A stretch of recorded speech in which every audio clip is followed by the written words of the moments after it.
She went upstairs for her vitamins and overheard her husband's lawyer rehearsing her involuntary commitment. Hey, come here. Sit with me for a minute before this starts. Wherever you are right now, your bedroom, your car, your kitchen with something heating up that you've already forgotten about, I'm glad you're here. Genuinely. Tell me where you're watching from. Drop your city, drop your country. I want to know who's in this room with me tonight. One thing before we go in. Hold this close. The most dangerous moment in any relationship isn't when someone yells at you. It's when someone writes about you, in language you're not meant to see, in rooms you're not meant to enter. Words on paper outlast bruises, and the people who understand that are the ones who survive. Remember that. It's the engine of everything that follows. Evangeline Rhodes went upstairs for her prenatal vitamins. That's it. That's the reason. 600 milligrams of folic acid and a DHA capsule the size of her thumbnail. She'd left the bottle on Umberto's desk that morning after taking her dose with the coffee she wasn't supposed to be drinking, but drank anyway because 5 months pregnant didn't mean 5 months saintly. October afternoon. Overcast. The Alpine estate sat under a sky the color of dishwater. Amber lamplight filled the hallway. A leaf blower droned somewhere on the west side of the property, rising, falling, rising. The soundtrack of a Tuesday that was supposed to be ordinary. Umberto was in Newark, construction meeting. He'd kissed her forehead at noon and left with his driver. The house was hers. Except it wasn't. She was barefoot. Silk hallway runner cool under her feet, worn thin at the seams where the hardwood grain pushed through like a pulse beneath skin. The study door was 6 inches open. Not closed, not ajar the way a door is left casually. Open the specific amount that says someone inside believed they were alone. A voice, not Umberto's. Patrizio Savell, Umberto's attorney. Nasal baritone. The kind of voice built for courtrooms and private dinners where the bill is someone else's problem. Evangeline stopped, one hand on the wall, one hand on her belly, bare feet silent on the runner. Patrizio was speaking into something. A recorder, a phone, a device that captured words for later use. She could hear the performative cadence. He wasn't having a conversation. He was rehearsing. Mrs. Monty's emotional instability presents a clear and documented danger to herself and to her unborn child. The grandfather clock at the end of the hallway chimed. 4:15. The sound landed like a pin dropping into a canyon. Evangeline didn't move. Over the past several months, Mr. Monty has observed escalating behavioral patterns consistent with prenatal psychosis, paranoia, irrational accusations, refusal to engage with medical professionals. None of that was true. Evangeline had attended every OB appointment. She hadn't accused anyone of anything. The most irrational thing she'd done recently was cry during a commercial about golden retrievers. Patrizio continued, "It is the recommendation of Dr. Falcone, retained by the family, that Mrs. Monty be evaluated under an involuntary 72-hour psychiatric hold at a facility equipped to manage high-risk maternal cases.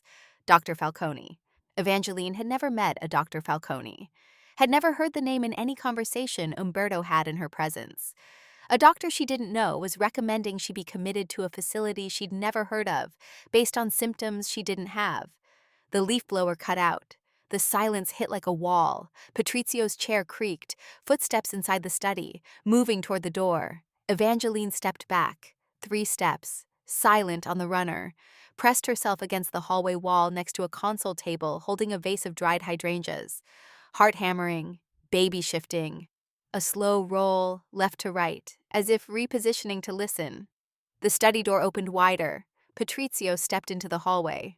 Phone in hand, he turned left, toward the stairs, and walked directly past the console table without looking right, 6 feet away, close enough to smell his cologne, vetiver, and something chemical underneath, like dry-cleaned wool. He descended the stairs. Front door opened, closed, car engine outside. Gravel. Gone. Evangeline waited 30 seconds, then entered the study. The room smelled like cedarwood and old book bindings. Umberto's desk, wide, dark, organized with the precision of a man who controlled outcomes for a living. Laptop closed, pen aligned with the edge of a leather blotter. Her vitamin bottle exactly where she'd left it. And beside the vitamin bottle, a manila folder, unlabeled, but not empty. Evangeline opened it. Inside, 4 documents. First, a typed psychiatric evaluation signed by Dr. Renata Falcone. Mao dated 3 days ago, describing a patient Evangeline didn't recognize as herself. Exhibit signs of persecutory delusion, resistance to spousal guidance, potential risk of self-harm under stress. Second, a petition for emergency involuntary commitment, pre-filled, her name, her address, her due date, a facility in Connecticut, Briarfield Psychiatric Center, typed, formatted, awaiting 1 signature. Umberto's. Third document, a custody contingency filing. In the event of maternal commitment, temporary guardianship of the unborn child upon delivery would transfer to the father and his designated representative. Fourth, a handwritten note, not Patrizio's writing, not Umberto's either, smaller, tighter, the script of someone who wrote fast and thought faster. P. Rehearse the statement twice before Thursday. Now you needs to hear it land clean. If she reacts before we file, we accelerate. She cannot be given time to seek outside counsel. CC. Evangeline didn't know who C was. She photographed every page. Phone on silent, hand steady, 4 photos, 8 seconds. The fastest and most important thing she'd ever done standing in a room that smelled like cedar and conspiracy. She put the folder back, exact position, exact angle, picked up her vitamin bottle, walked out of the study, closed the door until it was 6 inches open, exactly as she'd found it. Downstairs. Kitchen. She poured a glass of water and stood at the counter drinking it slowly. The leaf blower started again outside. The clock ticked. Everything in the house looked exactly the same as it had 10 minutes ago. Everything inside Evangeline had been rebuilt from the ground up. And her husband's lawyer was preparing to have her committed. A doctor she'd never met had written a psychiatric evaluation, describing a woman who didn't exist. Custody papers were drafted for a baby still growing inside her body. And someone, not Umberto, not Patrizio, was orchestrating the timeline. C. Who was C? And if Umberto's signature was the one missing from the commitment petition, did that mean he'd agreed to sign, or that someone was waiting to convince him? The front door opened, keys on the table, footsteps in the foyer. Umberto's voice, warm, easy. The voice of a man who had no idea his wife had just read the blueprint for her own disappearance. Evangeline, I'm home. She set the glass down, pressed her hand against her belly. Stellan kicked twice. And Evangeline Rhodes did the hardest thing a woman in danger can do. She smiled. In the kitchen, she called. How was your meeting? 14 months earlier. Evangeline Rhodes met Umberto Monti because she corrected him in public. A fundraiser for a children's hospital in Bergen County. Black tie, 300 guests. The kind of event where the donations were real and the smiles were strategic. Evangeline was there as a guest of the event coordinator, a college friend who needed an extra body at a table that cost $12,000 a seat. Umberto was the keynote speaker, CEO of Monti and Fiore Construction, builder of bridges, tunnels, and commercial developments across the tri-state area. A man whose name appeared on buildings and whose reputation lived in the spaces between what was printed and what was whispered. Yet he stood at the podium, charcoal suit, no notes. Speaking about the hospital expansion his company had funded, a new pediatric wing, state-of-the-art, breaking ground in the spring. This facility will serve over 4,000 children annually, Umberto said, making it the largest pediatric center in the Northeast. Evangeline, seated at table 9, said, not loudly, not quietly, precisely loud enough to carry 2 tables in either direction. It's the 3rd largest. Mount Sinai and Boston Children's are both bigger. The table went silent. Her college friend's fork froze mid-air. 2 wives of Monti associates turned toward her with expressions that suggested she'd just corrected a weather system. Umberto heard it, stopped, found the source. Table 9. A woman in a green dress who hadn't flinched. 3rd largest, he said. Manez into the microphone. By patient volume, Evangeline confirmed. You're first in New Jersey, though. if you want to lead with that.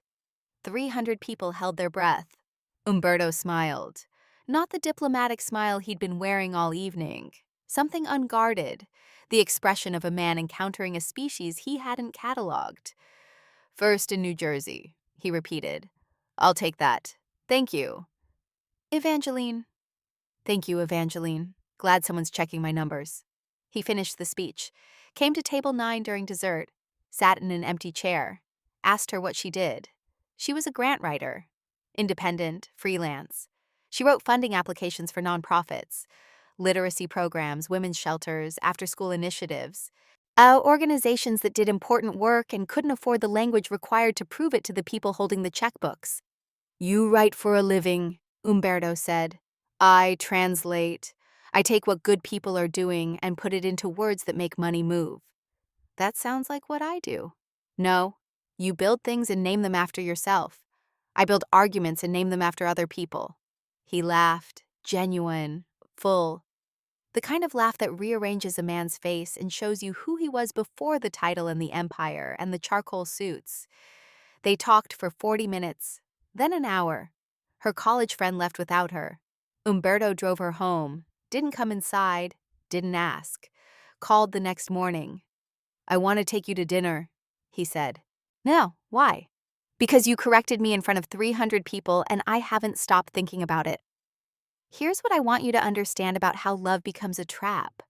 It doesn't start with control. It starts with admiration. Real admiration. The kind that makes you feel seen in a way no one has ever bothered to see you before.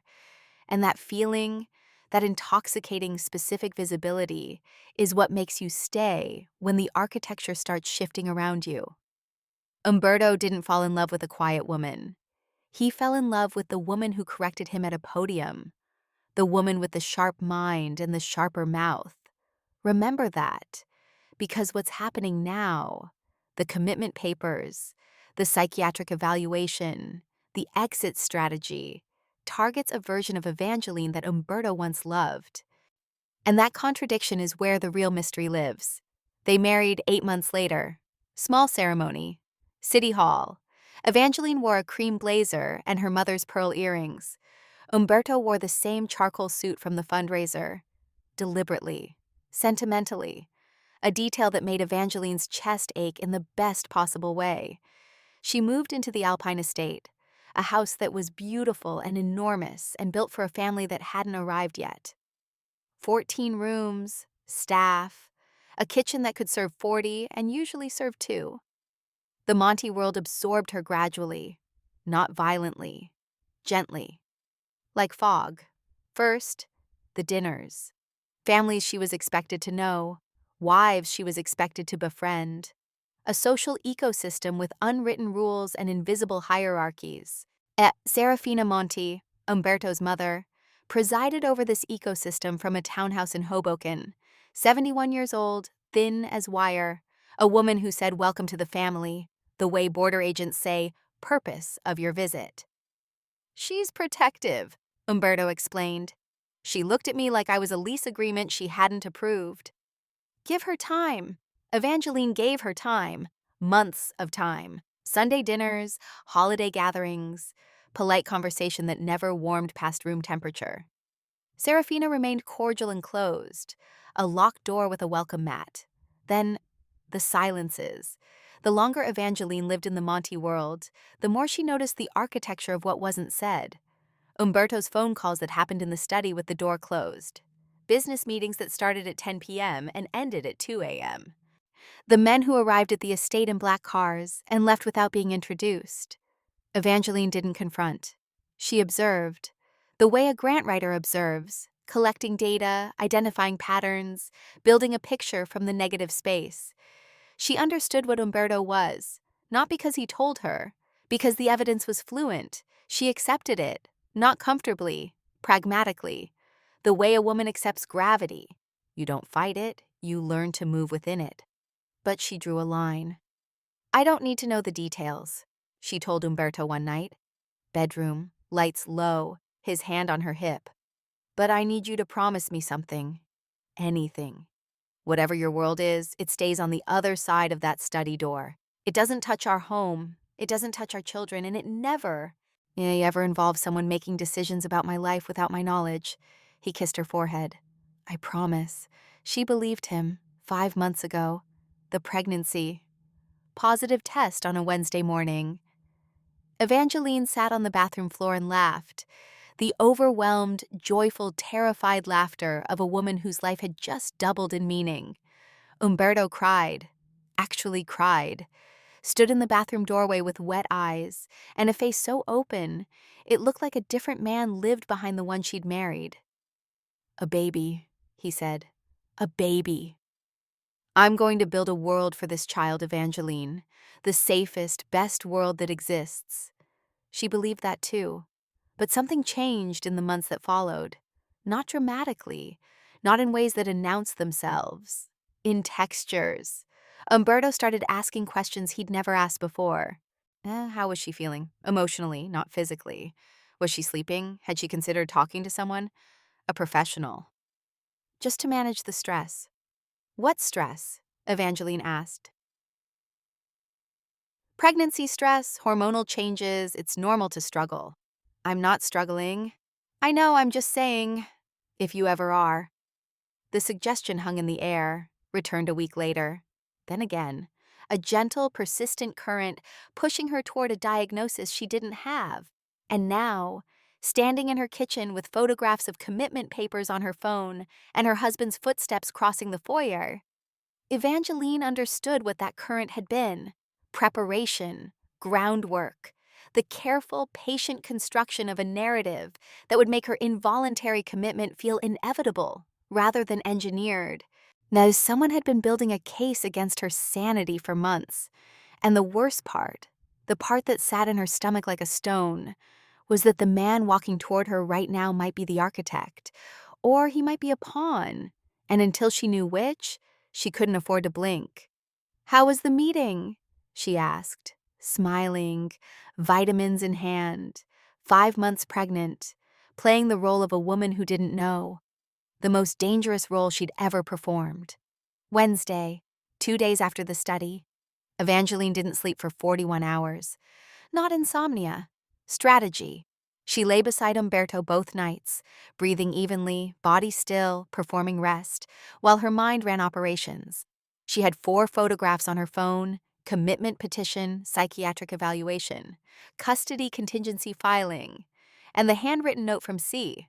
Yay, 4 documents, 4 bullets aimed at her life. If she confronted Umberto, 2 outcomes. Either he was the architect, and confrontation triggers the accelerated timeline the note warned about. She cannot be given time to seek outside counsel. Or he wasn't the architect. And confrontation alerts whoever C was that Evangeline knew. Both outcomes ended with her in a facility in Connecticut and her baby in someone else's legal custody. So she did neither. She planned. Wednesday morning. Umberto left at 8 a.m. Kiss on the forehead, hand on the belly. "Take it easy today." "I will," she said. She waited 11 minutes after his car cleared the driveway. Then she moved. First, the photographs. She airdropped them to a burner email address she'd created at 3 a.m. on the bathroom floor. An anonymous account. No name. No phone number attached. A digital ghost holding the only evidence that her sanity was being weaponized. Second, she needed a lawyer. Not a Monty lawyer, not anyone connected to Patrizio Savell or the network of attorneys who orbited Umberto's world like satellites. Someone outside the gravity field entirely. She opened her laptop, searched, scrolled, every name blurred into the same problem. How do you find a lawyer you can trust when you don't know who's already been bought? Her phone buzzed. A text from a number she didn't recognize. "Saw you at the party on Sunday. You looked well. Coffee sometime?" Noor Hassani. Evangeline sat up straight. She knew Noor, tangentially. They'd met twice, once at a Monty family christening, once at a charity auction. Noor was married to Cesare Ferretti, a Monty business associate who ran a waste management company in Hudson County. Quiet woman, watchful. The kind of presence that occupied a room without demanding attention. But that wasn't why Evangeline's pulse changed. It was because of something Noor had said at the charity auction. 6 months ago, A passing comment during a conversation about the wives' luncheon schedule. I keep a lawyer in the city who doesn't know any of their names.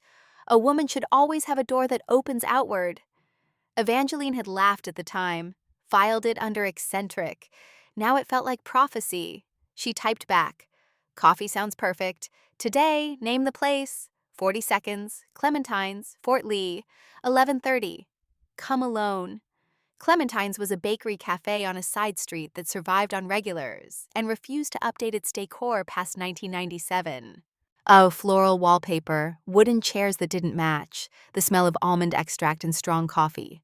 Nora was already seated, back corner, facing the door, dark hair pulled back, no makeup, wearing the particular confidence of a woman who'd stopped performing years ago.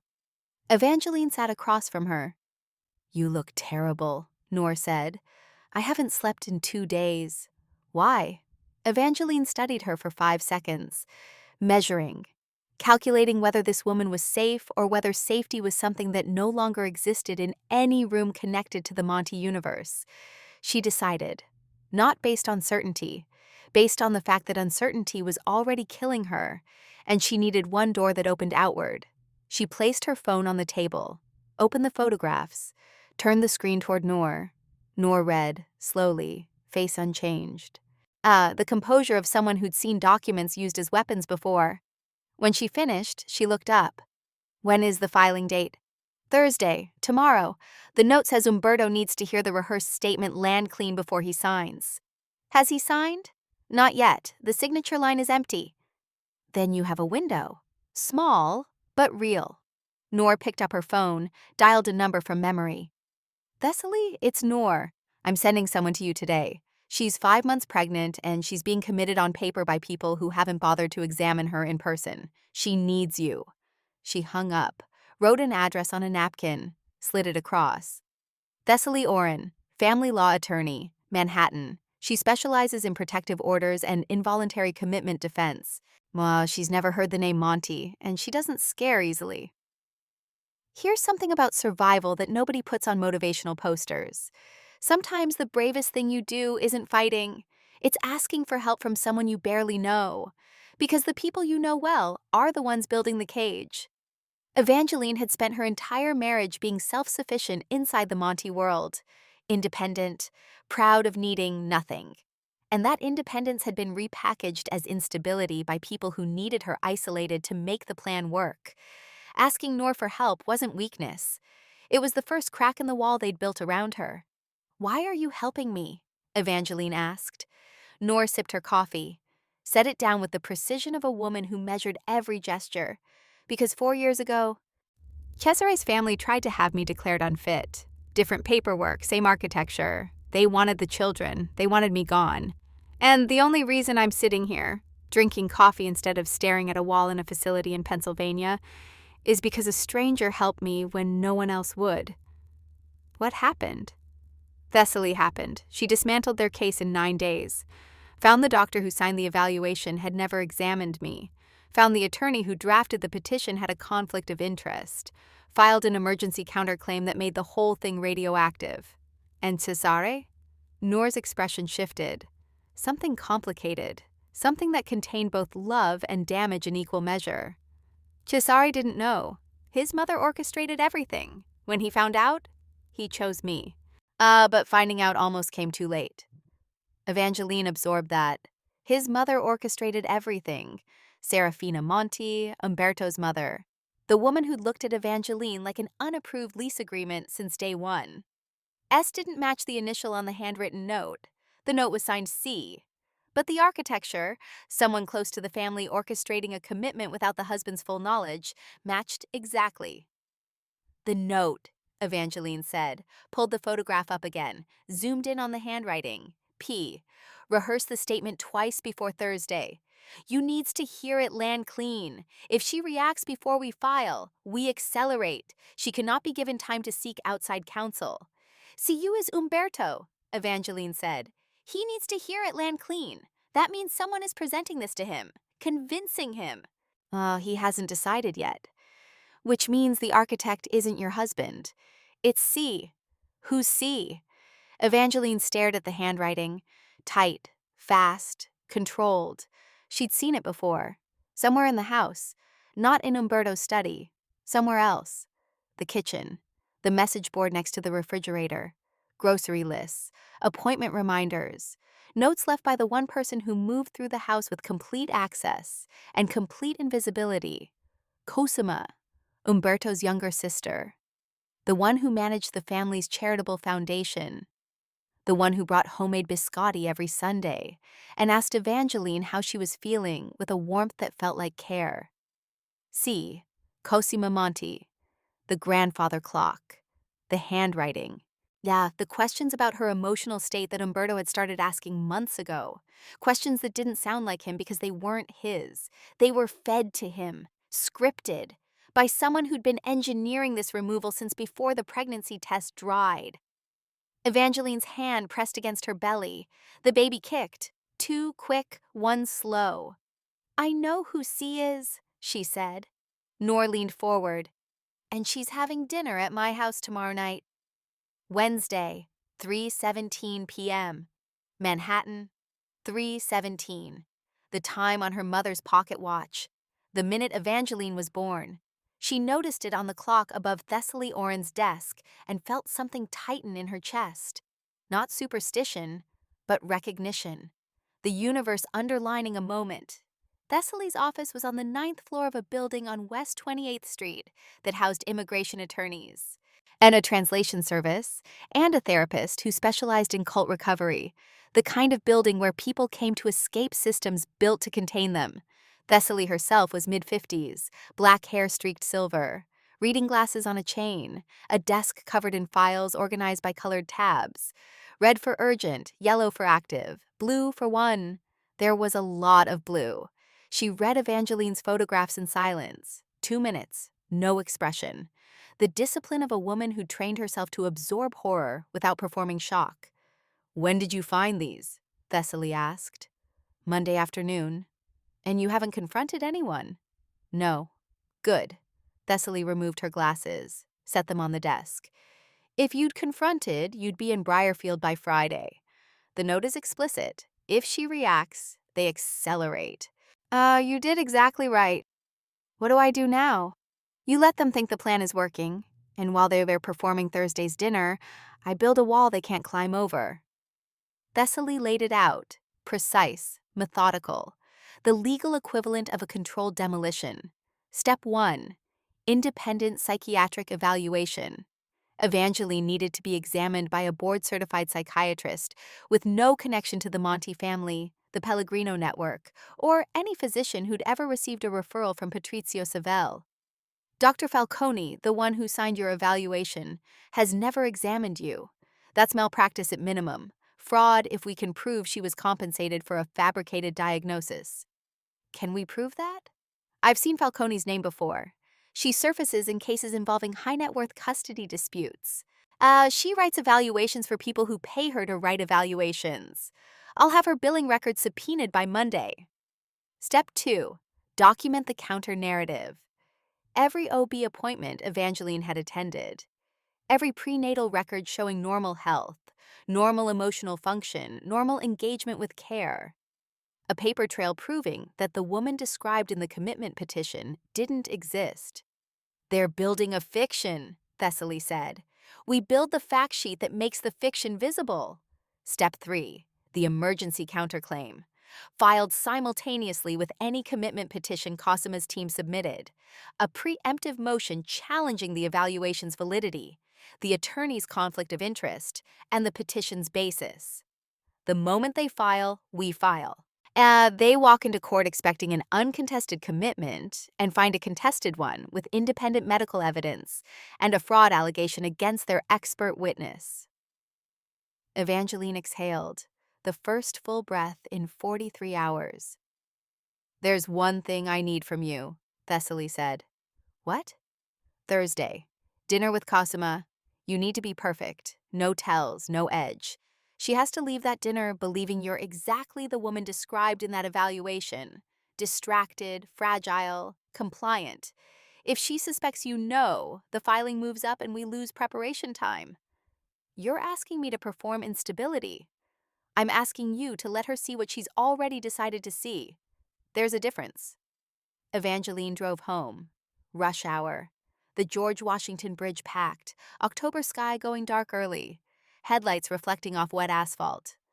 Her phone buzzed. Umberto. Cosima's coming for dinner tomorrow. She's bringing cannoli from Palermo's. Want me to pick up anything? The casualness of it, the domestic normalcy.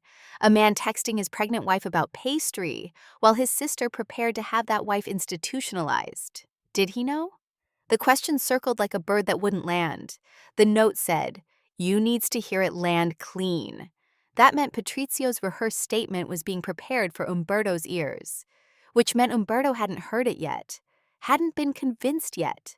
The signature line was empty because the performance hadn't happened. Thursday, Patrizio would deliver the statement. Cosima would reinforce it. And Umberto, presented with a doctor's evaluation, an attorney's recommendation, and his sister's concerned testimony, would be asked to sign his wife into a facility. The question wasn't whether Umberto was the villain. The question was whether he was strong enough to refuse. Here's a truth that lives in the marrow of this story. People talk about loyalty like it's a fixed thing, like it's a wall that doesn't move. But loyalty is tested in specific moments. When someone you trust hands you a document and says, "Sign this for her own good," when the language is clinical, when the framing is concern, when betrayal is packaged as protection. Loyalty isn't what you feel, it's what you do when the pressure to betray feels rational, feels responsible, feels like love. Umberto is about to be tested, and Evangeline can't afford to guess the result. Thursday, 6 p.m., the Alpine Estate. And Evangeline set the dining room table. 3 places, white plates on dark linen, candles she lit with steady hands. A performance of normalcy so precise it could have been choreographed. Because it was. She'd chosen her outfit deliberately. Loose sweater, hair down, minimal makeup, the visual language of a woman who wasn't trying, who might not be coping, who confirmed, through appearance alone, the narrative Cosima had already written. Thessaly's instruction echoed. Let her see what she's already decided to see. The grandfather clock chimed 6. The sound moved through the house the way it always did, old, mechanical, indifferent to the human chaos unfolding beneath it. Cosima arrived at 6:22. She carried a white box from Palermo's and a smile that reached every corner of her face, dark hair, red lipstick. Ono dressed in the effortless Italian-American elegance of a woman who'd been beautiful her entire life and had learned to use it as infrastructure. Evangeline, embrace, cheek kisses, the scent of jasmine perfume. How are you feeling? You look tired. The word, tired, landed with surgical precision, not an observation, a placement, a brick in the wall she was building around Evangeline's competence. I am tired, Evangeline said, softly, letting it land. The baby keeps me up. Of course, growing a human is exhausting. You should rest more. Umberto says the same thing. Because we worry about you. Cosima touched Evangeline's arm. Warmth, concern, the impeccable performance of a woman who cared deeply about the person she was actively destroying. Dinner was roasted chicken, salad, bread from the bakery in Hoboken that Serafina preferred. Evangeline ate slowly, spoke little, let silences stretch. Cosima filled them, talking about the foundation, a gala she was planning, a grant application she was reviewing. Bright, animated, casting herself in the light of competence and generosity, while Evangeline dimmed beside her. Umberto sat at the head of the table, watching. He watched Evangeline the way he'd been watching her for months, with a new quality she now recognized: concern. But was it his concern? Or concern that had been installed, conversation by conversation, suggestion by suggestion, by the woman sitting across from her cutting chicken into precise, elegant bites? At 8:14, Cosima excused herself to the restroom. Evangeline counted. 30 seconds, a minute, 90 seconds. Xiao too long for a restroom visit during a casual family dinner. She stood, quietly, moved toward the hallway, bare feet on the runner, the silk-thin fabric cool against her soles, hardwood grain pressing through the worn seams. The study door was open. 6 inches. The exact distance that had changed her life 3 days ago. And inside, Cosima, standing at Umberto's desk, not looking for something, placing something. A folder, manila, identical to the one Evangeline had found Monday. Cosima positioned it on the desk, centered, aligned with the leather blotter, the way you stage a document you want someone to find naturally, as if it had always been there. She turned toward the door. Evangeline stepped back. 3 steps, silent on the runner, pressed herself against the same wall, and next to the same console table with the dried hydrangeas. Cosima exited the study, walked past, didn't look right, back to the dining room, back to the cannoli, back to the performance. And Evangeline, standing in the hallway for the second time in 3 days, barefoot, 5 months pregnant, heart keeping time with the grandfather clock, understood the full architecture now. Cosima wasn't just the author of the note. She was the stage manager of the entire operation, the evaluation, the petition, the rehearsed statement, the folder placed on the desk for Umberto to find, not delivered, not presented, but discovered, so it would feel like information rather than persuasion. Umberto was going to walk into his study tonight, find the folder, read the evaluation, and believe he was making a private decision based on evidence he'd found himself. He would never know the evidence was planted, unless Evangeline told him. But telling him meant revealing what she knew. And revealing what she knew meant Cosima would activate the accelerated timeline. The clock chimed the quarter hour. The leaf blower had stopped hours ago. The house was silent except for Cosima's laughter drifting from the dining room. Musical, warm, designed. Evangeline had 24 hours before Thessaly's counterclaim was ready. She needed Umberto to not open that folder until then. She walked back to dinner, sat down, smiled at Cosima across the table. "These cannoli are incredible," she said, and began planning how to steal a folder from her husband's desk before midnight. Thursday, 11:47 p.m. Umberto fell asleep at 11:32. Evangeline knew the exact minute because she'd been counting his breaths. The shift from conscious breathing, deliberate, steady, to sleep breathing, slower, deeper, the jaw loosening, the weight of the day finally releasing its grip on his body. 15 minutes. She gave him 15 minutes of confirmed unconsciousness before she moved. Out of bed, bare feet on the hardwood, no robe, no phone light. She'd memorized the path. 14 steps to the bedroom door, left turn, 9 steps to the study. She'd walked it in her mind 40 times since dinner. The hallway was dark. The grandfather clock ticked from the foyer below. Distant, mechanical, keeping time for a house that was running out of it. The study door 6 inches open. Always 6 inches. As if the room itself refused to fully close. Insisted on being overheard, insisted on leaking its secrets to anyone patient enough to stand still and listen. Evangeline pushed the door wider, stepped inside, cedar and book bindings, the smell of decisions. The folder sat exactly where Cosima had placed it, centered on the desk, aligned with the leather blotter, positioned with the care of a woman who understood that presentation was persuasion. Evangeline picked it up, opened it. The same 4 documents from Monday. Commitment petition, psychiatric evaluation, custody contingency filing, handwritten note from C.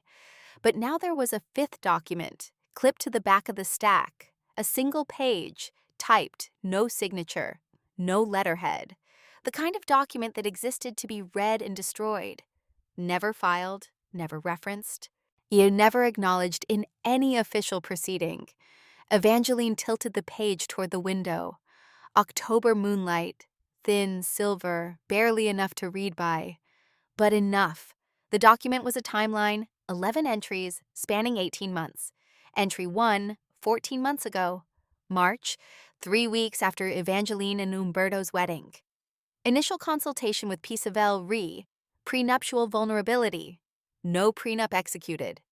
ER has full spousal claim to Monty assets in the event of divorce or death. Entry 2, 12 months ago, May. Serafina confirms opposition to marriage, requests legal options for annulment. P. Savell advises annulment unlikely. Marriage consummated, no grounds, alternative strategies discussed. Evangeline's hands went still. Serafina, Umberto's mother. The woman who'd said, "Welcome to the family," like a customs interrogation. She read on. Entry 3, 10 months ago, July. C. Monty engaged as primary coordinator. Advantage, daily access to household, trusted by both U and E. Role, behavioral documentation, narrative construction, physician recruitment. C. Monty. Cosima, engaged as primary coordinator. By whom? Entry 4 answered it. S. Monty approves Briarfield facility. Private wing. Capacity for extended stay. Payment routed through foundation account to avoid personal financial trail. S. Monty. Serafina. Evangeline lowered the page, stared at the desk surface without seeing it. Not Cosima alone. Cosima was the operator. Serafina was the architect. Umberto's mother had been planning Evangeline's removal since 3 weeks after the wedding, before the pregnancy. Before any behavioral concerns, before any of the symptoms described in the psychiatric evaluation existed, because they didn't exist.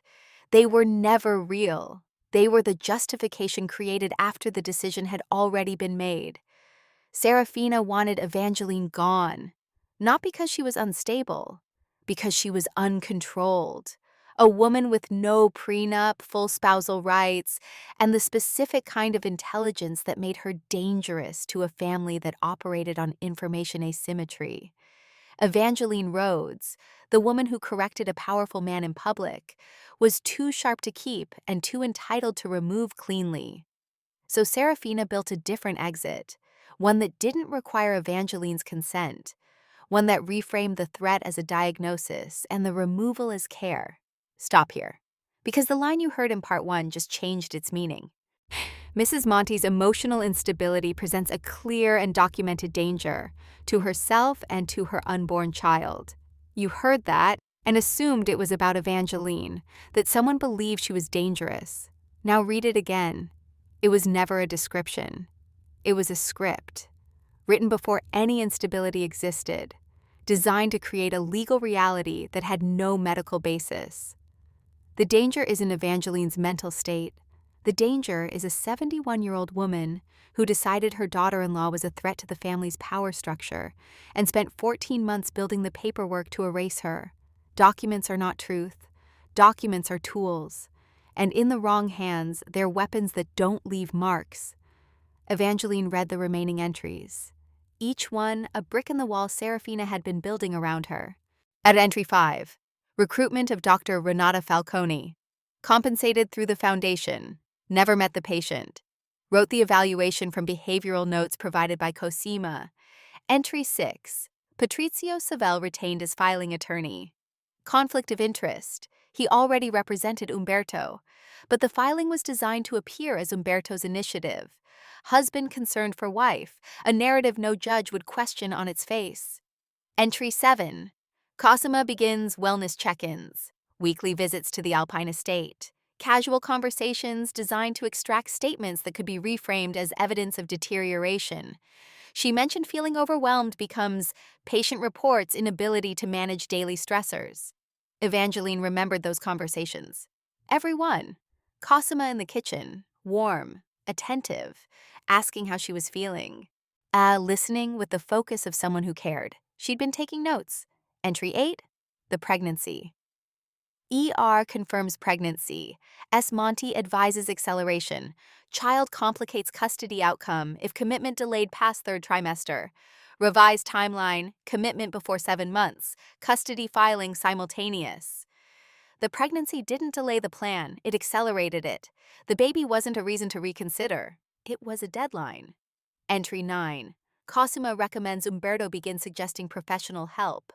Frame as concern. Repetition builds subconscious pattern. By month 3 of suggestions, you will believe the idea originated with him. The questions Umberto had been asking. Are you sleeping? Have you considered talking to someone? It's normal to struggle. Not his words, Cosima's, fed to him over weeks. Yeah, planted like seeds in soil that was too trusting to resist. Entry 10.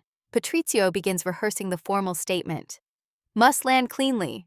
Use cooperation depends on emotional conviction, not legal argument. He needs to believe commitment is an act of love. An act of love. They were going to package Evangeline's institutionalization as her husband's devotion. Make him believe that signing the petition was the most caring thing he could do. Entry 11, the final entry, dated 2 days ago. Folder prepared. C will place during Thursday dinner. U discovers Friday morning. P delivers statement Friday afternoon. Filing by end of business Friday. EER transported to Briarfield Saturday. No outside counsel window. Friday. Tomorrow. Evangeline closed the folder, held it against her chest. The baby kicked. 2 quick, 1 slow. His rhythm undisturbed by the fact that his grandmother had scheduled his mother's disappearance around his gestational timeline. She had 2 choices: take the folder, remove the evidence, buy time. But Cosima would notice it missing, would alert Serafina, and the accelerated timeline, if she reacts before we file, would activate. Or leave the folder. Let Umberto find it Friday morning. Let the plan proceed on schedule. And trust Thessaly's counterclaim to intercept the filing before it reached a judge. Option 1 was safer for tonight, dangerous for tomorrow.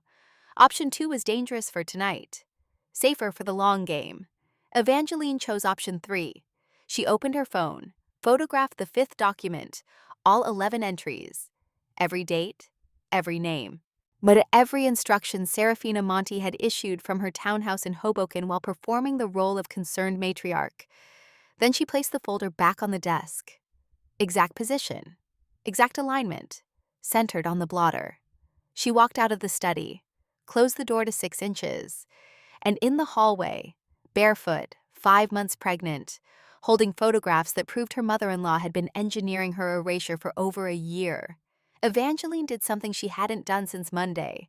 She smiled, for real, because Serafina's 11-entry timeline had given her something the old woman never intended to provide: a complete map of the conspiracy. Every player, every date, every mechanism, documented in Serafina's own meticulous hand. The woman who built the trap had also built the blueprint for dismantling it. And Evangeline sent the photographs to the burner email, then to Thessaly, then to Noor. 3 copies, 3 locations, 3 women who would never let this document disappear. She went back to bed, lay down beside Umberto, matched her breathing to his, and waited for Friday. Friday, 7:11 a.m. Evangeline heard the study door close, not the 6-inch gap, fully closed, the latch catching with a click that carried down the hallway like a gunshot wrapped in felt. Umberto was in the study. The folder was on the desk. She stood in the bedroom, dressed, hair pulled back. The pocket watch, her mother's, frozen at 3:17, sat on the nightstand where she'd placed it at 4 a.m. when sleep became a performance she could no longer sustain. The grandfather clock chimed the quarter hour, 7:15. Through the bedroom wall, nothing. No sound from the study, no footsteps, no phone call, just the silence of a man reading documents that described his wife as a danger to their unborn child. Evangeline sat on the edge of the bed, hands on her knees, breathing in counts of 4. In, hold, out, hold. Her phone buzzed. Thessaly. Counterclaim finalized. Independent psychiatric evaluation scheduled for Monday with Dr. Joran Malik. Board certified, no Monty connections, impeccable credentials. Falcone's billing records subpoenaed. We're ready. Hold the line. Hold the line. 2 words that sounded simple and felt like swallowing iron. 41 minutes. That's how long Umberto stayed in the study.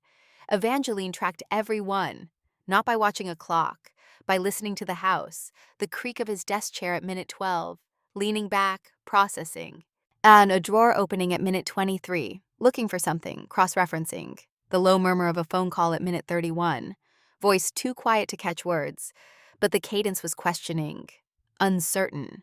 A man asking someone to clarify something he didn't want to believe.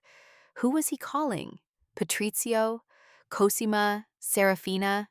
At minute 41, the study door opened. Footsteps in the hallway, coming toward the bedroom. Evangeline picked up a book from the nightstand, opened it to a random page, positioned herself against the headboard in the posture of a woman reading calmly on a Friday morning. The door opened. Umberto looked wrong, not angry, not decisive, fractured. The expression of a man holding two incompatible realities and trying to find a seam where they fit together. He stood in the doorway, a suit jacket on but unbuttoned, tie not yet knotted, hanging loose around his collar, the unfinished quality of a man who'd started getting dressed and then stopped to read something that rearranged his morning. "Hey," he said. "Hey. How'd you sleep?" "Okay." The baby was active around 3. He nodded, leaned against the doorframe, didn't enter. The distance was deliberate. He was observing her from a threshold, the way you watch someone when you've been told they're not what you thought. "Evangeline." "Yes?" "If something was wrong, if you were struggling with something, you'd tell me, right?" The question, the same question he'd been asking for months, but different now, heavier, loaded with the weight of a folder he'd just read, and a narrative he was trying to reconcile with the woman in front of him. And Evangeline set the book down, met his eyes, held the gaze the way she held everything right now, with the specific discipline of a woman who understood that one wrong word would collapse the 24 hours she needed. "I'd tell you," she said, softly, simply, "the truth. Just not all of it. Not yet." Umberto studied her for 5 seconds, then nodded, tied his tie, kissed her forehead. "I'll be home late. Meeting with Patrizio this afternoon." The name hit like cold water. "Okay," she said. "I'll make dinner." He left. Car engine, gravel, gone. Evangeline exhaled, a single long breath that carried 41 minutes of accumulated tension out of her body and into the empty room. He'd read the folder. He'd seen the evaluation. And now he was going to meet Patrizio, where the rehearsed statement would be delivered, where the legal language would become emotional language, where Cosima's architecture would be presented as medical concern and fatherly duty. By tonight, Umberto would be asked to sign, and Evangeline had to let it happen, had to let the machinery advance one more rotation, because Thessaly's counterclaim needed the filing to exist before it could be challenged. You can't dismantle a trap that hasn't been sprung. The hardest part wasn't the danger. The hardest part was watching the man she loved walk toward a decision that had been engineered by his own family, and not being able to warn him. Listen to me. If you've ever watched someone you love being manipulated and felt your throat close because you couldn't say the words that would save them, this is for you. The instinct is to scream, to shake them. To lay every piece of evidence on the table and say, "Look, see what they're doing to us." But some truths can't be delivered. They have to be discovered, because a truth that's told can be denied. A truth that's discovered by the person inside the machine becomes unshakable. Evangeline understood this, and it cost her everything to hold the silence. 2:47 p.m. A text from Cosima. "How are you feeling today, Ev? Thinking about you." Evangeline stared at the heart emoji. Red, cheerful, placed at the end of a message sent by the woman who was at this exact moment coordinating her institutionalization. She typed back, "Tired today, didn't sleep well, the baby's been restless," feeding the narrative, giving Cosima exactly what she needed, another data point, another brick, another line item for the behavioral documentation that had been accumulating for months. Cosima responded in 14 seconds. "You should really rest, honey. Want me to come over this weekend? I could stay with you while Umberto handles things." While Umberto handles things, meaning while Umberto signs the commitment petition, while Patrizio files, while Dr. Falcone's fabricated evaluation becomes the legal basis for transporting Evangeline to a private wing in Connecticut. Cosima was volunteering to babysit the target during the execution phase. "That would be really nice," Evangeline typed. "Thank you for caring. Send." She set the phone down, pressed her palms against her eyes. The baby shifted, slow, heavy, a full body roll that pressed against her ribs like a question mark. "I know," she whispered. "I know, almost." 5:38 p.m. The leaf blower started outside. Late-season landscaping crew clearing the property's west side. The sound rose and fell, industrial, ordinary, absurdly normal against the interior catastrophe unfolding inside the house. Evangeline stood at the kitchen window, watching the crew work, watching the amber light of October afternoons sink toward the tree line. Waiting. Her phone buzzed. Noor. Thessaly filed a sealed protective motion this afternoon. If they submit the commitment petition, the court automatically flags it for contested review. The petition cannot proceed without a hearing. You've bought yourself a courtroom. A courtroom. Not safety, not resolution, a forum. A place where the truth could be spoken aloud by someone with credentials and the lie could be examined under light. It was enough, for now. It was enough. 8:14 p.m. Umberto came home. Evangeline was in the kitchen, pasta on the stove, bread warming, the performance of a normal Friday evening so convincing she almost believed it herself. He walked in, set his keys on the counter, stood across from her with 3 feet of kitchen between them. He looked worse than this morning. The fracture had deepened. Whatever Patrizio had delivered in that afternoon meeting had landed. The statement had been rehearsed for exactly this effect. Emotional conviction, the framing of commitment as love. "Evangeline," he said, "sit down. Dinner's almost ready." "I need to talk to you about something." The words she'd been anticipating for 3 days. The words the entire Monty apparatus had been calibrating since before she was pregnant. The words designed to sound like concern and function as a cage. Nah, she turned off the stove, set down the wooden spoon, faced him. "Okay," she said, steady, open, performing a vulnerability she didn't feel to buy time she desperately needed. "Talk to me." Umberto opened his mouth. His phone rang. He glanced at the screen. Something changed in his expression. Not relief, not alarm, confusion. "I need to take this," he said. "1 minute?" He stepped into the hallway.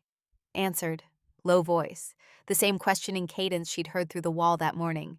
Evangeline stood in the kitchen, pasta cooling, bread warming, the grandfather clock ticking from the foyer. And for the first time since Monday, she didn't know what came next. Because the phone call Umberto just took wasn't from Patrizio, wasn't from Cosima, wasn't from Serafina. She'd seen the screen when he glanced at it. The caller ID read, Thessaly Oren, Friday, 8:21 p.m. Thessaly Oren. The name glowed on the screen for less than 2 seconds before Umberto turned away. But Evangeline's eyes were built for details. Grant writer's eyes, trained to catch the critical line buried in the 20th page of a funding application. She didn't need 2 seconds. She needed 1. Thessaly Oren was calling her husband, her attorney, the one she'd found through Noor, the one who existed entirely outside the Monty gravitational field, the one building the legal counterclaim designed to save Evangeline's life, was calling the man Evangeline was being saved from. 3 explanations, all of them terrible. 1, Thessaly was compromised, working both sides, pretending to protect Evangeline while reporting to Umberto. 2, Umberto had discovered Evangeline's legal moves and contacted Thessaly independently, meaning the accelerated timeline was already active, meaning Evangeline's cover was blown. 3, something she hadn't considered yet, a door she didn't know existed in a house full of locked rooms. She needed to find out which, and she needed to do it without revealing that she'd seen the screen. Umberto returned to the kitchen, phone pocketed, expression rearranged, the fracture from before now overlaid with something new. Not calm, controlled urgency, the face of a man whose evening just changed direction. "Everything okay?" Evangeline asked, spooning pasta onto plates, performing. "Fine. Business. I need to go out for an hour." "Now? It's almost 9. "I know, I'm sorry. Something came up that can't wait." He crossed the kitchen. Yeah, kissed her forehead. Hand on her belly. Brief, warm, a gesture that could have been habitual or desperate. "I'll be back before 11. "Okay." He left. Keys, gravel, headlights sweeping across the kitchen window. Gone. Evangeline set down the plates, picked up her phone, called Thessaly, voicemail, called again, voicemail, third time, voicemail, the same pattern from Mother's Day. Except that was a different story. This was hers. And the woman who was supposed to be her lifeline had gone dark the same minute she'd called Evangeline's husband. She called Noor. Noor answered on the first ring. Background noise, television, a child asking for water. Noor, Thessaly just called Umberto. Silence. The television muted. The child's voice cut off by a closing door. Say that again. I saw it on his screen. Thessaly Oren. Oh, calling his phone. He took it in the hallway and left the house. That doesn't make sense. Thessaly doesn't know Umberto. I specifically chose her because she has zero connection to... Then how does she have his number? Noor went quiet. Not the quiet of someone who doesn't know the answer. The quiet of someone assembling one from parts she'd been holding separately. Evangeline, when I gave you Thessaly's name, I told you she saved me 4 years ago, that she dismantled the case Cesari's family built against me. I remember. What I didn't tell you, because it wasn't my story to tell, is how Thessaly found the evidence. She didn't subpoena her way to the truth. Someone inside the family brought it to her, anonymously. A file delivered to her office containing every document, every date, every instruction. Who? I never found out. Thessaly wouldn't say. Attorney-client privilege in reverse, protecting the source. But the file was detailed, internal. Written by someone with complete access to the family's legal operations. Evangeline leaned against the counter. The baby kicked. 2 quick, 1 slow. You think someone inside the Monty family is doing the same thing now? I think Thessaly didn't call your husband out of nowhere. I think she called him because he called her first. The idea landed sideways, too large to absorb standing up. Umberto called Thessaly, not the other way around. Not because he discovered Evangeline's legal moves, because he was looking for exactly what Evangeline had been looking for. A lawyer outside the family. A door that opened outward. But why? Yeah, if Umberto was cooperating with the commitment plan, if he was about to sign the petition, why would he contact an attorney whose entire practice was built on defeating exactly that kind of filing? Unless he wasn't cooperating. Unless the 41 minutes he'd spent in the study this morning weren't spent believing the folder. They were spent questioning it. Here's the moment that breaks the pattern. When someone who loves you goes silent, when they pull away, when their face fractures, when they leave the house at 9 p.m. without explaining why, the easiest story to tell yourself is the worst one. He's against you. He's signed. He's chosen his family over yours. But silence isn't always the enemy's uniform. Sometimes silence is the sound of someone dismantling the machine from the inside, bolt by bolt, in the dark, without telling you, because telling you would illuminate them to the people who built the machine in the first place. Evangeline had been so focused on the conspiracy around her that she'd missed the counter-conspiracy forming beside her. Umberto wasn't reading the folder to be convinced. He was reading it to confirm what he already suspected. 10:43 p.m. Headlights in the driveway. Evangeline was in the living room, book open, untouched. The grandfather clock marking time she was no longer counting. Umberto walked in, coat off, tie removed. He looked different, not fractured anymore, resolved, the expression of a man who'd made a decision and was carrying it with both hands. He sat across from her, not beside her, across. The deliberate distance of a man about to say something he couldn't take back. I found a folder on my desk this morning, he said. Evangeline's chest compressed. She said nothing. A psychiatric evaluation, commitment petition, custody filing, all with your name on them. He paused. My signature line, empty. And? I called Patrizio this morning. He confirmed the documents were legitimate. Said the evaluation was conducted by a Dr. Falcone, a specialist he'd retained on behalf of the family. Umberto's voice dropped. I asked him who authorized it. He said it was my mother's recommendation. What did you do? I spent 40 minutes reading every word, and then I called the one person I could think of who would tell me the truth about whether those documents described reality or fiction. The Sally Oren. Umberto's head came up. Surprise, controlled but visible. You know her, he said. Nah, she's my attorney, Umberto. I hired her Wednesday, after I found the same folder in your study on Monday. The room went completely still. The grandfather clock ticked. The leaf blower, finished hours ago, left behind a silence that felt geological. Monday, Umberto said. Monday. I came upstairs for my vitamins. The study door was open. Patrizio was inside, rehearsing the commitment statement into a recorder. I heard every word. You've known for 4 days.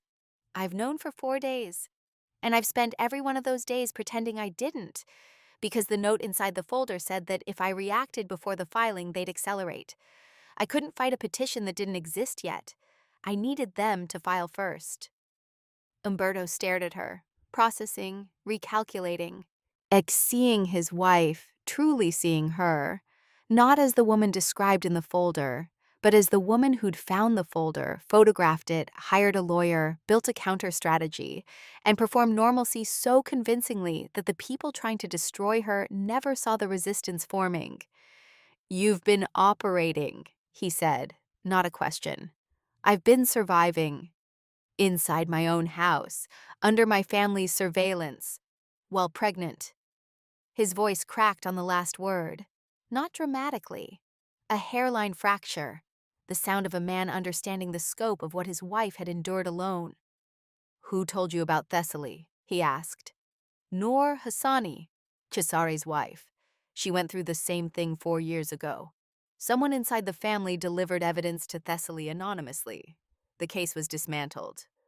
Umberto closed his eyes, opened them. That was me. The room tilted. 4 years ago, Cesari's mother was building a case against Noor. Identical architecture, fabricated evaluation, commitment petition, custody filing. I found the documents in my mother's house during a Sunday dinner. I copied them, delivered them to an attorney I found through a contact outside the family. Thessaly Oren. You saved Noor. I stopped what I saw. I didn't know the same machine would be rebuilt for my own wife. His jaw tightened. I should have dismantled it then, should have confronted my mother. Instead, I handled one case and assumed the blueprint was destroyed. It wasn't. No, she kept it, refined it. And this time she chose a target I couldn't see clearly, because I was too close, because I loved you too much to believe my own family would. He stopped. The sentence too heavy to finish. Evangeline crossed the room, sat beside him, took his hand, held it the way you hold something recovered from deep water, carefully, firmly, aware of how close it came to being lost. We have the timeline, she said. 11 entries, every instruction, every player, every date. Thessaly has it, the counterclaim is filed, the independent evaluation is Monday. What do you need from me? Don't sign the petition. When Patrizio presents it tomorrow, refuse. And my mother? We handle her together, in a courtroom, with evidence she wrote herself. Umberto looked at their joined hands. His thumb moved across her knuckles. The baby kicked, two quick, one slow. His son's rhythm, the heartbeat of a future neither of them was willing to surrender. Together, he said. Together, she confirmed. Saturday, 10 a.m., the Alpine Estate. Evangeline set the dining room table for 5. White plates, dark linen, water glasses. No candles this time. No performance of intimacy.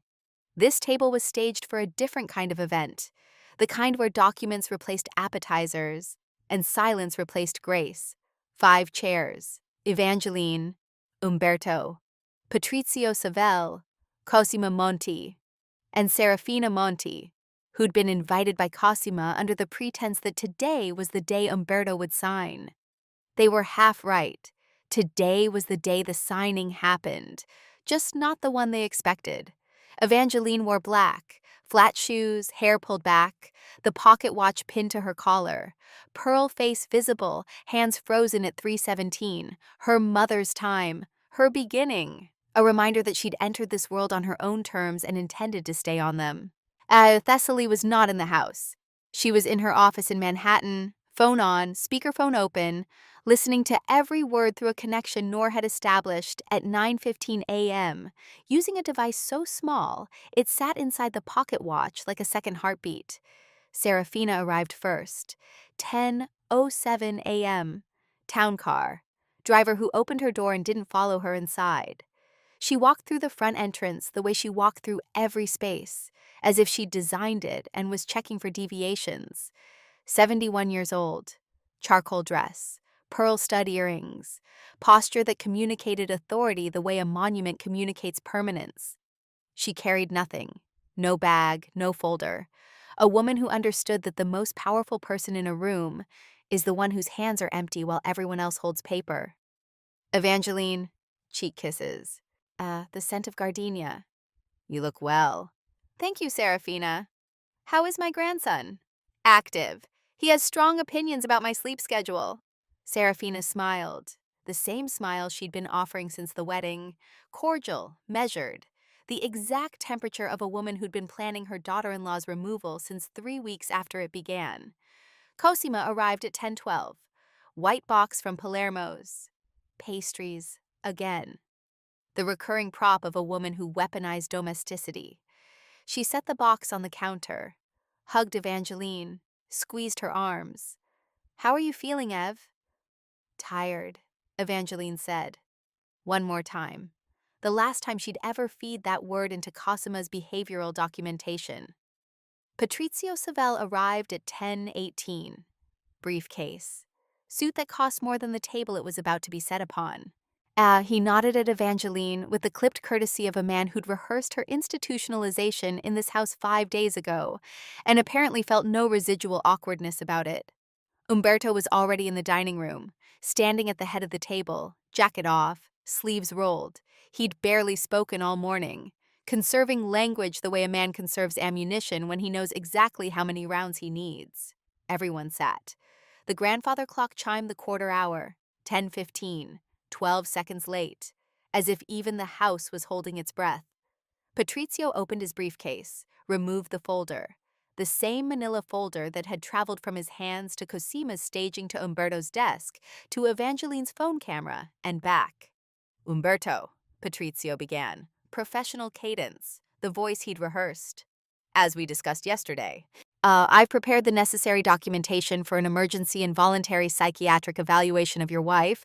The petition has been reviewed by Dr. Falcone, whose assessment— Before you continue, Umberto said, I have a question.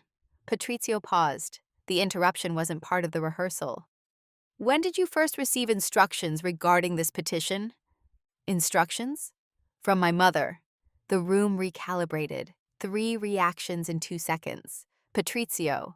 A micro-freeze.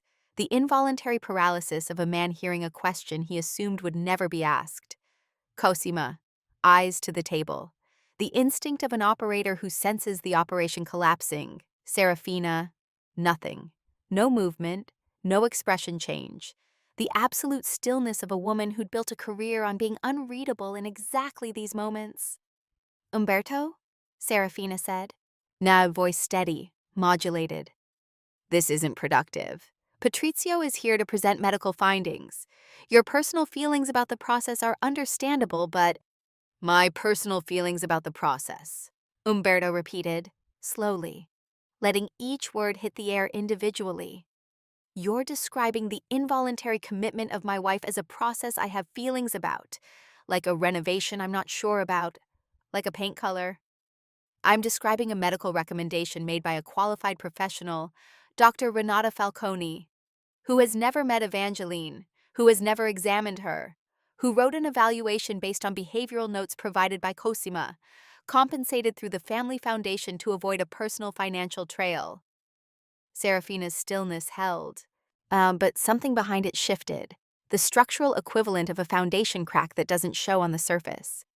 Where did you get that information? She asked. From your own timeline, Mother. Umberto reached beneath the table, produced a printed document. 11 entries, 18 months of orchestrated conspiracy. Every instruction, every date, every player, laid flat on the dark linen between the water glasses like an autopsy of a family's betrayal. Entry 1, Umberto said. 3 weeks after my wedding, you consulted Patrizio about prenuptial vulnerability. Entry 2, you requested annulment options. Entry 4, you approved Briarfield. Entry 8, you accelerated the timeline because of the pregnancy. He looked at his mother. My son, your grandson. wasn't a reason to reconsider. He was a deadline. Cosima's hand pressed flat against the table, steadying herself. The composure she'd maintained for 14 months fracturing visibly, like watching a mask develop cracks in real time. Umberto, Cosima started. We were trying to protect Entry 3, Umberto continued, not raising his voice, not needing to. Cosima Monti engaged as primary coordinator. Advantage, daily access to household, trusted by both U and E.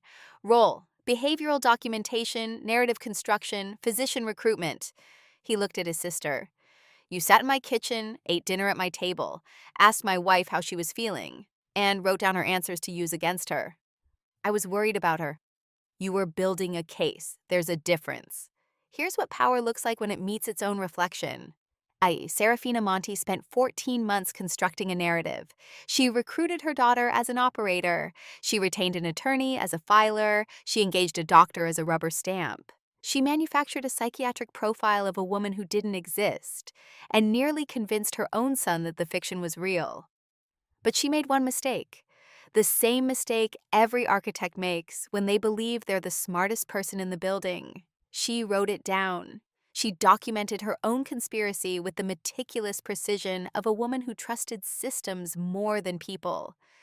And that documentation, every date, every entry, every instruction, became the evidence that dismantled the machine from the inside. Your records are only as safe as the people who find them. Patrizio closed his briefcase. The gesture of a man recognizing that the legal ground beneath him had liquefied. Umberto, I should advise you that any allegations regarding the petition's origin, you should advise yourself, Patrizio. You're representing the petitioner and the respondent's husband simultaneously. That's a conflict of interest that will end your license if it reaches the Bar Association. Umberto slid a second document across the table. This is a formal notice of terminated representation. You no longer work for me or my family. Patrizio read it, didn't argue, couldn't. The document was clean, prepared by Thessaly, reviewed by Federico Mancini, airtight. He stood, took his briefcase, walked out without looking at anyone. The front door closed. 3 people left at the table: Umberto, Cosima, Serafina, and Evangeline, who hadn't spoken since the meeting began, who'd sat at the table watching her husband dismantle his own family's conspiracy with evidence she'd found, photographed and delivered. The woman they described as unstable and dangerous, silent, steady, 5 months pregnant, wearing her mother's pocket watch like armor. Serafina looked at her. For the first time since they'd met, no cordial mask, no diplomatic temperature control, just the raw, unfiltered assessment of a woman seeing her daughter-in-law clearly. You found the folder, Serafina said. Monday, Evangeline replied, while Patrizio was rehearsing in the study. And instead of reacting, you built a counter-operation inside my own timeline. I learned from watching you. You build systems. I read them. Serafina stood, slowly. The posture still impeccable, the authority still radiating. But something in her carriage had changed. The weight of a woman recognizing that the machine she built had been turned around and she was standing in its path. Cosima, Serafina said. We're leaving. Cosima stood, didn't look at Evangeline, didn't look at Umberto, walked toward the door with the vacant precision of a woman whose operating system had just been uninstalled. Serafina paused at the dining room threshold, turned. This isn't over, she said. Evangeline met her eyes, held them, the pocket watch ticking against her collar, 3:17 finally moving forward, 3:18, 3:19. Yes, it is, Evangeline said. Thessaly Oren filed a sealed protective motion on Thursday, a preemptive counterclaim against any commitment petition. Oh, an independent psychiatric evaluation is scheduled for Monday with Dr. Joran Malik, board certified, no connections to this family. And Dr. Falcone's billing records have been subpoenaed. She paused. Your timeline has 11 entries, Serafina. My attorney has all of them. If a commitment petition is filed against me, ever, that timeline becomes Exhibit A in a criminal complaint for conspiracy, fraud, and coerced psychiatric commitment. The dining room held its breath. Serafina looked at her son, looking for the crack, the hesitation, the boy who'd always deferred to his mother's authority. Umberto looked back. No crack, no hesitation. The man who'd chosen his wife. Serafina walked out. Cosima followed. Town car. Gravel. Gone. The house went silent. The grandfather clock ticked. The leaf blower. Absent today. The landscaping crew, off for the weekend. Left behind a quiet that felt earned. Umberto sat down, heavily, the adrenaline draining from his body in real time. Evangeline sat beside him, took his hand, held it against her belly. The baby kicked, two quick, one slow. "It's done," she said. "Is it?" "The legal part. The rest, you and me, that's longer. That's harder. I know. I need you to understand something, Umberto. Not just today, every day going forward. I am not a document. I am not a narrative someone constructs. I am the woman you married because I corrected you in front of 300 people. And that woman, the one with the sharp mind and the sharper mouth, is the one who just saved this family." He pressed his forehead against her hand. "I know," he whispered. "I know." 4 months later, February. The baby came on a Sunday, February 9th, 3:17 a.m. Evangeline laughed when the nurse called the time, laughed through the exhaustion and the sweat, and the final tremor of a body that had just performed the most ordinary miracle in human history. 3:17, the number on her mother's pocket watch, the minute Evangeline was born. And now, 31 years later, in a delivery room at Valley Hospital in Ridgewood, New Jersey. The minute her son arrived, they named him Enzo, not a family name, not a tribute, a name Evangeline found in a book of Italian origins during her 8th month, meaning ruler of the home. She'd circled it in pencil and shown it to Umberto, who read it once, looked at his wife and said, "Perfect." Enzo Monti, 7 pounds 6 ounces, eyes that hadn't decided on a color yet. Hands that found Evangeline's finger within seconds, and gripped with a certainty that felt inherited, as if the boy already understood that holding on was the most important skill a person could learn. Umberto stood beside the bed, not pacing, not performing, simply present, a man watching his wife hold their son and understanding, in a way that language couldn't reach, that this moment existed because she had fought for it. Not him, not his name, not his resources. Her, the woman who'd found the folder, photographed the evidence, hired the lawyer, performed normalcy under surveillance, and stood in her own dining room while the conspiracy collapsed around the people who'd built it. He hadn't saved her. She'd saved herself. Yes, and letting that truth live without ego, without needing to be the hero of a story that wasn't his, was the hardest and most important thing Umberto Monti had ever done. Monday, Dr. Joreen Malik's evaluation. It had been conducted in October, 3 days after the dining room confrontation. 4 hours, comprehensive, clinical interview, standardized assessments, medical record review, behavioral observation. The report was 12 pages. Evangeline read every one. Mrs. Rhodes Monti presents as psychologically healthy, cognitively sharp, and emotionally regulated. There is no evidence of prenatal psychosis, persecutory delusion, or any condition warranting involuntary psychiatric intervention. Her affect is appropriate. Her insight is intact. Her judgment, based on behavioral observation and clinical interview, is exemplary. Exemplary. The words sat in Evangeline's chest like sunlight in a room that had been dark for months. Thessaly filed the report with the court, attached to the sealed protective motion, attached to the subpoenaed billing records from Dr. Renata Falconi, which revealed 3 payments from the Monti Foundation totaling $47,000 for consulting services rendered to a patient Falconi had never met, never examined, and never spoken to. Falconi's medical license was suspended pending investigation in November. Her attorney negotiated. The investigation was not negotiable. Patrizio Savell resigned from the state bar in December, quietly, No hearing, no public record. The kind of departure that happens when an attorney's conflict of interest is so severe that fighting the complaint would expose worse things than the complaint itself. He moved to Florida, opened a real estate consultancy, never practiced law again. Thessaly sent Evangeline a one-line email the day the resignation was confirmed. 1 down, 2 to go.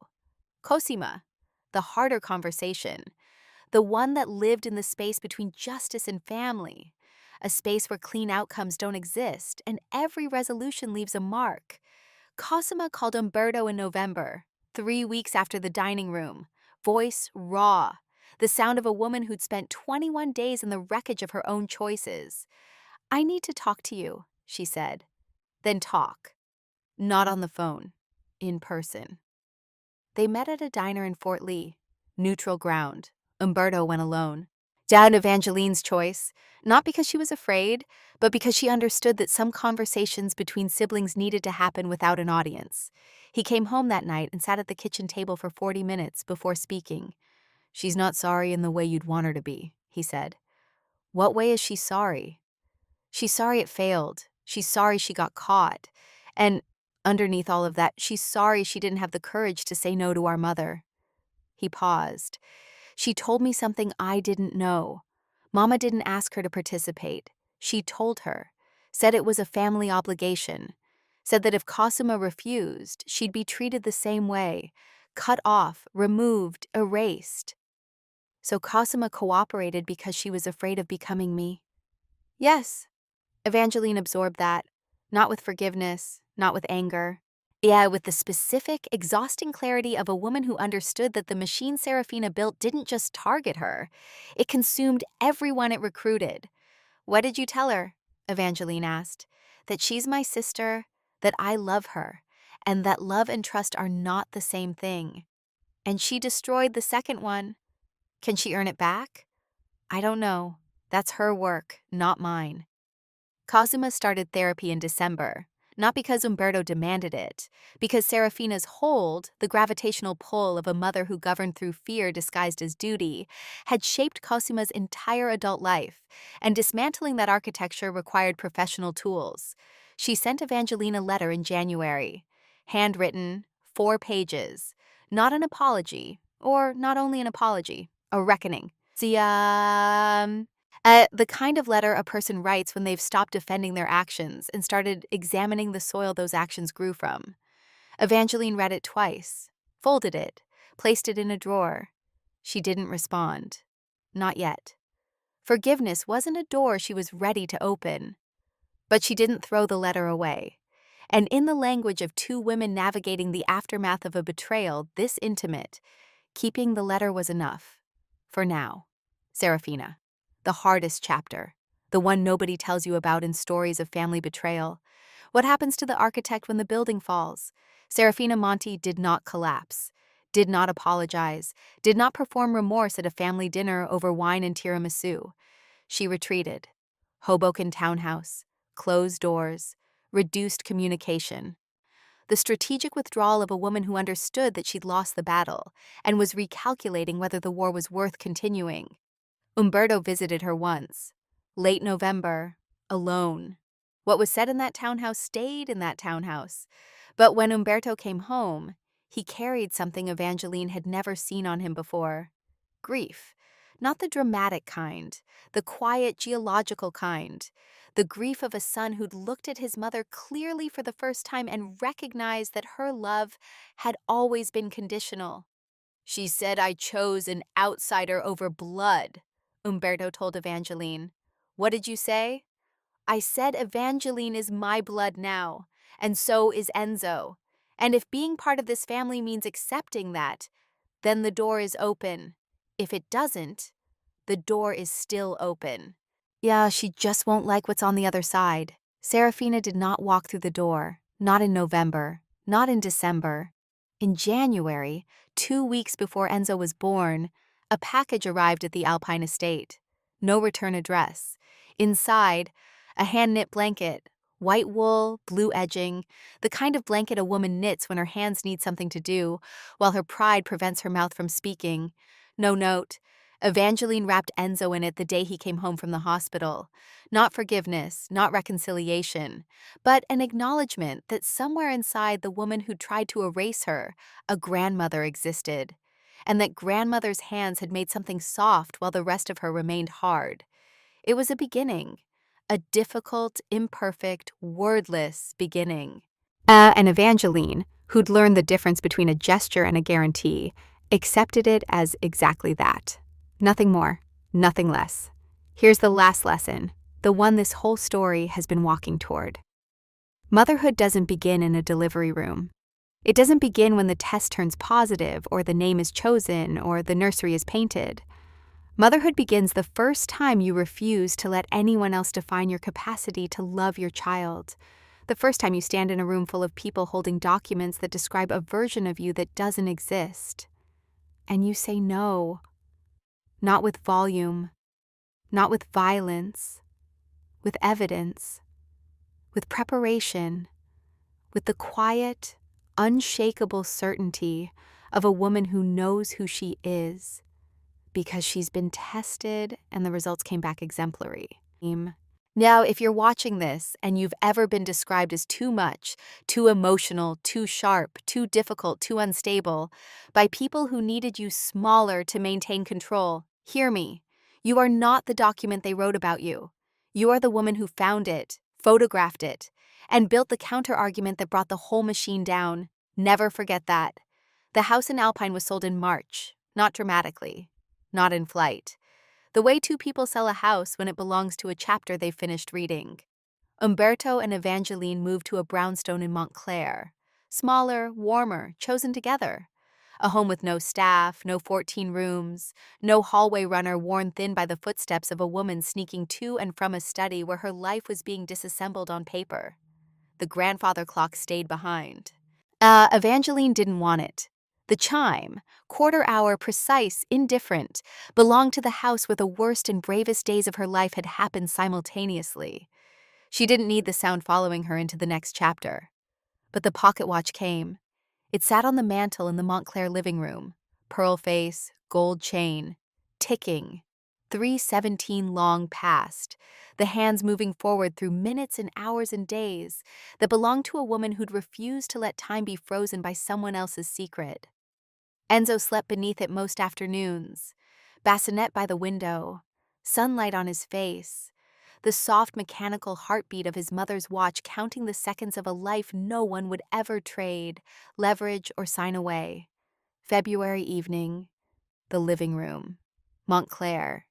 Evangeline sat on the couch, Enzo in her arms, Umberto beside her, close, present, the specific proximity of a man who understood that closeness was no longer assumed. It was earned, daily, through honesty and transparency and the willingness to answer any question his wife asked without curation. "Do you think she'll come around?" Evangeline asked, meaning Serafina. "I don't know. Does it hurt?" "Every day." She leaned her head against his shoulder.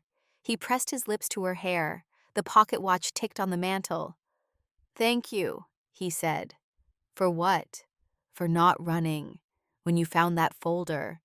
You could have taken the photographs and disappeared. Hired Thessaly from a different state. Filed remotely. Protected yourself and Enzo without ever telling me what my family did." "I thought about it." "Why didn't you?" Evangeline looked at their son, eyes closed, and hands curled, the absolute trust of a newborn who didn't yet understand the world but had decided, based on warmth and heartbeat and the sound of two voices he recognized, that it was safe. "Because you deserve the chance to choose," she said, "and you chose right." Umberto held his wife, held his son, held the fragile, hard-won architecture of a family that had nearly been dismantled by paperwork and pride, and survived because one woman refused to be defined by documents she didn't write. The pocket watch ticked. 3:17 had come and gone. The hands moved forward, steady, persistent, keeping time for a family that had finally learned to stop hiding things inside the mechanism. No more frozen clocks, no more planted folders, no more staged evaluations or rehearsed statements or loyalty tests disguised as love. just time. Moving forward, together, the way it was always supposed to. Thank you for staying with me, all 9 parts, every twist, every silence, every moment you dropped a comment or told me where you were watching from, or said go one more time. This story was about documents, about the way powerful people use language on paper to reshape reality, about psychiatric evaluations written by doctors who never met the patient, about custody filings drafted before a child is born, about the quiet, invisible violence of bureaucracy weaponized by people who claim to love you. But mostly, it was about a woman who read the room, read the documents, read the people, and wrote her own counter-narrative with evidence, allies, and the unshakable belief that she was not what they described. If that reached you, tell me. One word, one line. A whole paragraph. Whatever you've got. This comment section is yours. And if you're still not subscribed after 9 parts, after everything we just went through together, I don't know what to tell you except this. You're already family. You just haven't made it official yet. Hit that button. I'll see you in the next one. Protect your name. Protect your story. And never let anyone write your diagnosis without looking you in the eye first. See you soon.